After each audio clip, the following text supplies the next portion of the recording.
എല്ലാ പ്രിയ സുഹൃത്തുക്കൾക്കും MRS ഇലക്ട്രോണിക്സിൻ്റെ പുതിയൊരു വീഡിയോയിലേക്ക് സ്വാഗതം.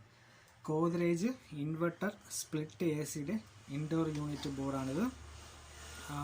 ഇതിൻ്റെ കംപ്ലൈൻറ്റ് കൊണ്ടുവന്ന ടെക്നീഷ്യൻ പറഞ്ഞിരിക്കുന്ന കംപ്ലൈൻറ്റ് എന്ന് പറയുന്നത്, ഇത് ഓൺ ചെയ്യുന്ന സമയത്ത് ജസ്റ്റ് ഡിസ്പ്ലേ വന്ന് അങ്ങ് ഓഫ് ആവും, പെട്ടെന്ന് സഡൻലി വന്ന് അങ്ങ് ഓഫ് ആവുകയാണ് ചെയ്യുന്നത്.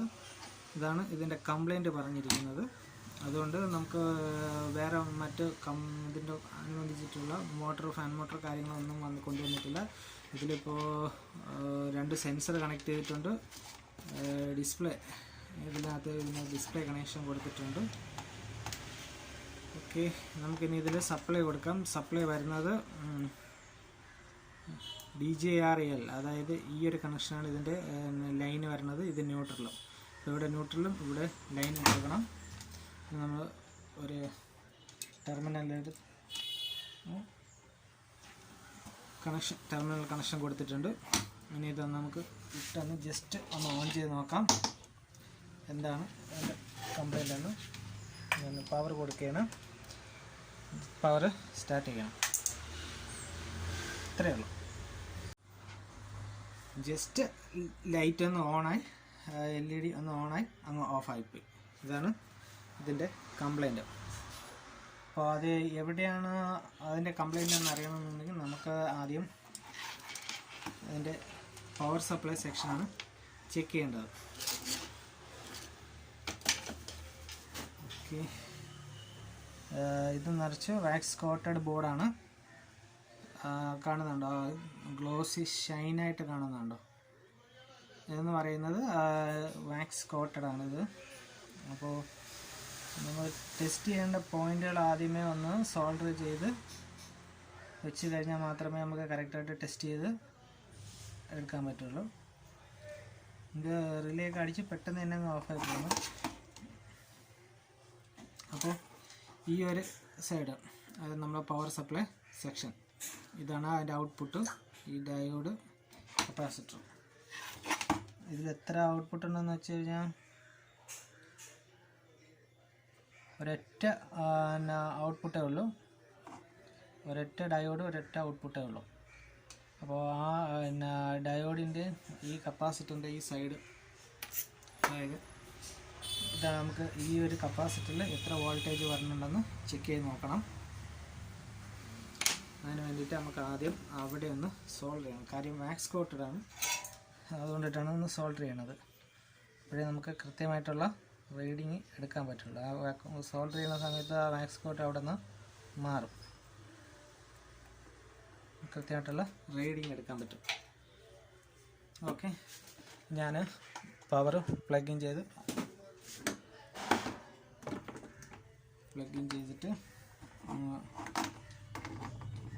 മൾട്ടിമീറ്റർ വെച്ചിട്ടുണ്ട്. ഇനി ഈ ഒരു ഇതിലുള്ള സപ്ലൈ ഒന്ന് നോക്കാം. മൾട്ടിമീറ്റർ നമ്മൾ വോൾട്ടേജ് മോഡിലോട്ട് ആക്കിയില്ല, വോൾട്ടേജ് മോഡിലോട്ട് മാറ്റിയിട്ടുണ്ട്. ഇനി ഇവിടെ വരുന്ന സപ്ലൈ എത്രയുണ്ടെന്ന് നോക്കാം.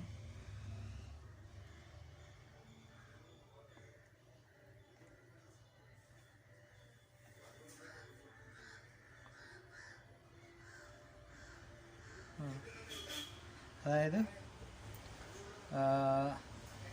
ഇത് ഓണായിട്ട് ഓഫായി പോയതുകൊണ്ട് നമുക്ക് പ്രൈമറിയിലുള്ള വോൾട്ടേജ്, പ്രൈമറിയിലെ കപ്പാസിറ്ററിൽ എത്ര വോൾട്ടേജ് ഉണ്ടെന്ന് നോക്കാം.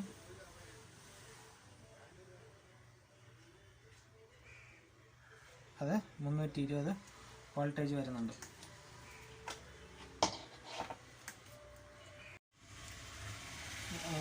അപ്പോൾ നമുക്കിതിൽ ചെക്ക് ചെയ്യാനുള്ള രണ്ട് സാധനങ്ങളാണ് ഇപ്പോൾ ഈ ഒരു കംപ്ലൈൻറ്റിൽ. അതായത് നമ്മുടെ പവർ വന്ന് ഓഫായി പോകുന്നു, അത് 2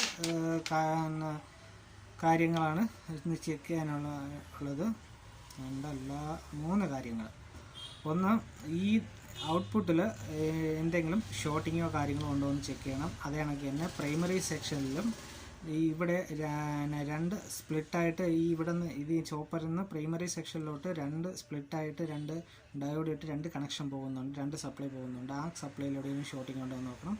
പിന്നെ മെയിൻ റീസൺ എന്ന് പറയുന്നത് രണ്ട് കാര്യങ്ങളാണ്. അതൊന്ന് ഈ ഒരു സ്വിച്ചിങ് ഐ സി ആണ്. സ്വിച്ചിങ് ഐ സി കംപ്ലൈൻ്റ് ആയാലും സെയിം പ്രോബ്ലം വരും. പിന്നെ വരുന്നത് ഈ ഒപ്റ്റോ കപ്ലർ കംപ്ലൈൻ്റ് ആയി കഴിഞ്ഞാലും ഈ സെയിം പ്രോബ്ലം വരും. ഇപ്പോൾ നമുക്ക് ആദ്യം ചെക്ക് ചെയ്യാനുള്ളത് ഈ ആദ്യം ഔട്ട്പുട്ടിലുള്ള അതായത് പ്രൈമറിയിലും സെക്കൻഡറിയിലുള്ള ഡയോഡിന് ശേഷമുള്ള കണക്ഷനുകളിൽ ഷോർട്ടിംഗ് ഉണ്ടോ എന്ന് ചെക്ക് ചെയ്യണം. അത് കഴിഞ്ഞിട്ട് അത് ഷോർട്ടിംഗ് ഇല്ല എന്നുണ്ടെങ്കിൽ നമുക്ക് ഈ ഒരു ഒപ്റ്റോ കപ്ലർ ഇതിൽ നിന്ന് മാറ്റി വേറൊരു ഒപ്റ്റോ കപ്ലർ ഇട്ട് ചെക്ക് ചെയ്ത് നോക്കണം. ഒപ്റ്റോ കപ്ലർ ഇട്ടിട്ടും സെയിം ഇഷ്യൂ ആണ് വരുന്നതെന്നുണ്ടെങ്കിൽ ഉറപ്പാണ് ഈ ഒരു സ്വിച്ചിങ് ഐ സി ആണ് കംപ്ലൈൻറ്റ്. ഇതിൻ്റെ നമ്പർ എന്ന് പറയുന്നത് സ്വിച്ചിങ് ഐ സിയുടെ നമ്പർ അത്ര കാണാൻ അത്ര പോരാ. 3A462H, അതായത് STR 3A462H എന്നുള്ള STR ഐ സി ആണിത്, സ്വിച്ചിങ് ഐ സി. ഓക്കെ, അപ്പോൾ ആദ്യം നമുക്ക് ഇതൊന്ന് ചെക്ക് ചെയ്ത് നോക്കാം, ഇതിൻ്റെ ഔട്ട്പുട്ട് കാര്യങ്ങൾ. അതിന് മൾട്ടിമീറ്റർ നമ്മൾ ബീപ്പ് മോഡിലിട്ടിട്ടുണ്ട്. മൾട്ടിമീറ്റർ ബീപ്പ് മോഡിൽ വെച്ചിട്ട് ഔട്ട്പുട്ടിലുള്ള ഈ കപ്പാസിറ്ററിന് ചെക്ക് ചെയ്യാം. എന്ന് പറയുന്നത് ഇവിടെ നിന്ന് ഈ ഡയോഡിൽ നിന്ന് വരുന്ന കപ്പാസിറ്ററാണ് ഇത്. ഓക്കെ, അത് ചാർജിങ്ങിൻ്റെ അതാണ് കാണിച്ചത്, ചാർജ് ചെയ്ത് ഓഫ് ആയി പോയിട്ടുണ്ട്. അടുത്തത് വരുന്നത് ഒരു ഡയോഡ് ഇതും ഒരു ഡയോഡ് ഇതുമാണ്. അത് നമ്മൾ പ്രൈമറി സെക്ഷനിലോട്ട് സപ്ലൈ കൊടുക്കുന്നതാണ്. അത് ഒരേ സപ്ലൈ ഈ സ്വിച്ചിങ് ഐ സിയിലോട്ട് ഒരു സപ്ലൈ എന്ന് പറയുന്നത് നമ്മുടെ DC ഫാൻ മോട്ടറിൻ്റെ വർക്കിംഗ് സപ്ലൈ ആയിട്ടാണ് പോകുന്നത്. അപ്പോൾ ആദ്യം ഈ ഒരു ഡയോഡ് ചെക്ക് ചെയ്യാം. ഈ ഒരു ഡയോഡിലും ഷോർട്ടിംഗ് ഒന്നും കാണിക്കുന്നില്ല. ഓക്കെ, അടുത്തത് ഈ ഒരു ഡയോഡ് ചെക്ക് ചെയ്യാം. ഈ ഒരു ഡയോഡിലും ഷോർട്ടിംഗ് ഇല്ല.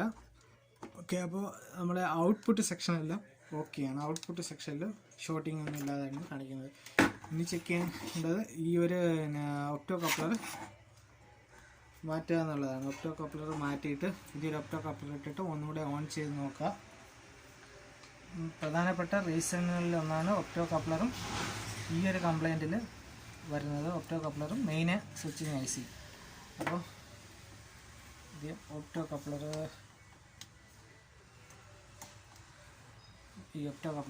അഴിച്ചെടുത്ത് ഇതിൻ്റെ നമ്പർ കാണാൻ പറ്റുന്നില്ല. ഓക്കെ, നമുക്ക് വേറൊരു ഒപ്റ്റോ കപ്ലർ ഇട്ട് നോക്കാം. നമ്മൾ ഏറ്റവും കൂടുതൽ കോമൺ ആയിട്ട് യൂസ് ചെയ്യുന്ന ഒരു ഒപ്റ്റോ കപ്ലറാണിത്. ഇത് 817 എന്ന് പറഞ്ഞിട്ടുള്ള ഒരു ഒപ്റ്റോ കപ്ലറാണ്. അപ്പോൾ അതിൻ്റെ ഡോട്ട് പിന്നെ നോക്കിയിട്ട് പാഡൊന്ന് ആദ്യം ക്ലീൻ ചെയ്യാം.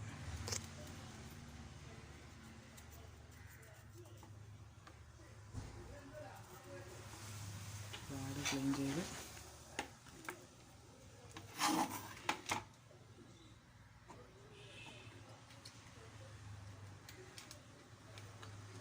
ഇതിൻ്റെ ആ കറക്റ്റ് ഡോട്ട്സ് നോക്കി വേണം വയ്ക്കാൻ. മാറി തിരിഞ്ഞു പോയി കഴിഞ്ഞാൽ വർക്ക് ചെയ്യത്തില്ല.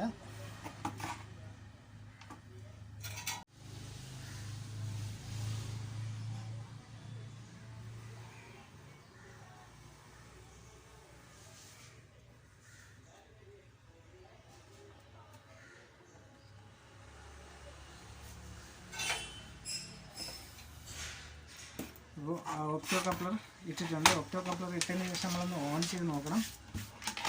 ഓൺ ചെയ്തിട്ട് സെയിം പ്രോബ്ലം വരണമെന്നുണ്ടെങ്കിൽ ഉറപ്പായിട്ട് നമുക്ക് ഈ ഒരു സ്വിച്ചിങ് ഐ സിയും കൂടെ മാറേണ്ടി വരും.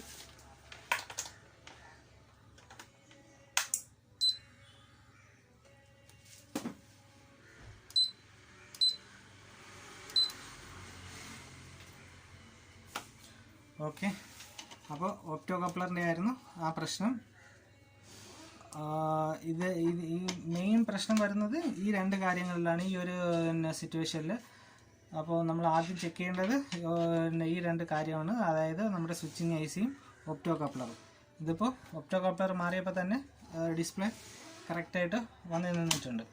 അപ്പോൾ ഈ ബോർഡിൻ്റെ പ്രശ്നം മാറിയിട്ടുണ്ട്. ഇനി ബാക്കി കാര്യങ്ങളെല്ലാം നമുക്ക് ഇത് കൊണ്ടുവന്ന് ഇട്ട് സെറ്റ് ചെയ്തതിന് ശേഷം മാത്രമേ ബാക്കി എല്ലാ ടെസ്റ്റിങ്ങും കാര്യങ്ങളൊക്കെ ചെയ്യാൻ പറ്റുള്ളൂ. ഇതിനകത്ത് വേറെ കാര്യങ്ങളൊന്നും കൊണ്ടുവന്നിട്ടില്ല, ഇൻവെർട്ടർ മോട്ടറോ. അപ്പോൾ ഈ വീഡിയോയിൽ ഇത്രയേ ഉള്ളൂ. ഈ വീഡിയോ നിങ്ങൾക്ക് ഇഷ്ടപ്പെട്ടെങ്കിൽ എൻ്റെ ചാനൽ സബ്സ്ക്രൈബ് ചെയ്യുക, നിങ്ങളുടെ അഭിപ്രായങ്ങൾ കമൻറ്റിൽ രേഖപ്പെടുത്തുക. കൂടുതലായിട്ട് നമുക്ക് ഡീറ്റെയിൽ ആയിട്ട് കമൻസിൽ പറഞ്ഞു തരാം.